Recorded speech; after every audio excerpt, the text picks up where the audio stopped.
Je suis musicien de l'Orchestre des Champs-Élysées depuis de nombreuses années et j'habite à Poitiers, qui est la ville d'adoption de l'orchestre depuis pas mal de temps déjà. Poitiers, c'est une ville qui est riche en histoire musicale et deux événements l'ont marqué dans le Moyen-Âge, dans la période médiévale. D'une part, la présence d'Aliénor d'Aquitaine, qui était présidente du château des Ducs d'Aquitaine, qui est actuellement réhabilité par la ville. Et puis, dans la cathédrale de Poitiers, on peut aussi observer des magnifiques peintures murales qui ont été rénovées et remises à jour ces derniers temps, sur lesquelles vous avez cette très belle reproduction d'un musicien qui joue de la vielle. Le grand plaisir de jouer dans l'Orchestre des Champs-Élysées, c'est de jouer sur instruments d'époque. Et moi-même, j'avais déjà expérimenté, avec Philippe Hervègue et aussi dans d'autres ensembles, le répertoire notamment du XVIIe siècle. Et puis un jour m'est venue l'envie d'ouvrir la porte de la musique médiévale, Renaissance et ensuite médiévale. Et là, j'ai découvert que avant le XVIIe, il y avait encore 5 siècles de musique. Alors j'ai commandé une vielle qui est un modèle du XIIIe siècle, donc le même modèle que ce que vous avez pu voir sur la reproduction de la fresque de la cathédrale de Poitiers, et je vous en joue quelques notes.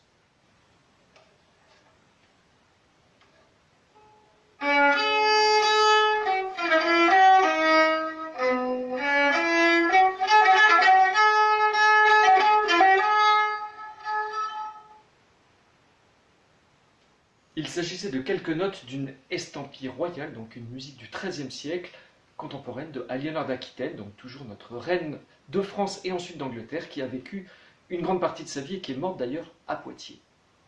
Une autre période qui m'intéresse beaucoup, c'est le XVe siècle, une musique très riche où le contrepoint franco-flamand va pouvoir se développer. Et je vous propose sur une vielle, un modèle de vielle construit d'après une gravure que vous allez pouvoir observer, un petit extrait d'une pièce de Guillaume Dufay.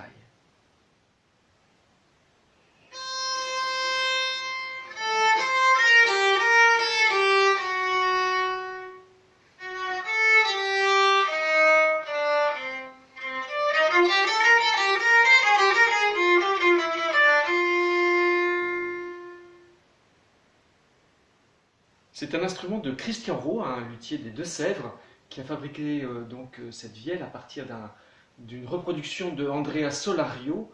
Et comme vous le voyez, c'est une pièce de bois unique, donc de la tête jusqu'en bas de la caisse. Donc c'est le principe du chantournement. Et donc c'est des instruments qui sont avant évidemment l'apparition du violon. Alors je passe par-dessus le répertoire de l'Orchestre des Champs-Élysées, puisque je ne vous montrerai pas l'alto avec lequel je joue dans le répertoire de Philippe Hervègue, mais par contre je vous montrerai un autre instrument, un instrument très contemporain, très intéressant. Vous voyez, la tête de l'instrument est complètement en forme de poisson, et puis la caisse est dissymétrique. C'est un instrument de Christophe Landon, un luthier qui m'a fait cet instrument il y a déjà pas mal d'années, et que j'adore surtout pour les répertoires qui sortent un petit peu du classique, notamment musique contemporaine, tango ou autre chose. Quelques notes de cet instrument.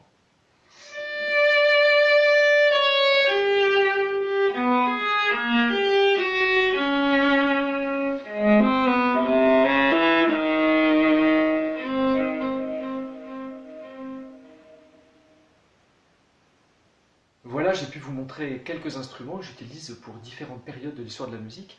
Je crois que le grand plaisir de l'orchestre, justement, c'est à chaque fois de jouer sur les instruments qui correspondent à la période où le compositeur a écrit sa musique. Et puis c'est pour nous à chaque fois une source de recherche, d'inconfort, de déséquilibre qui fait qu'on est toujours dans la recherche d'une interprétation différente. Et c'est ça la richesse de l'orchestre. À bientôt!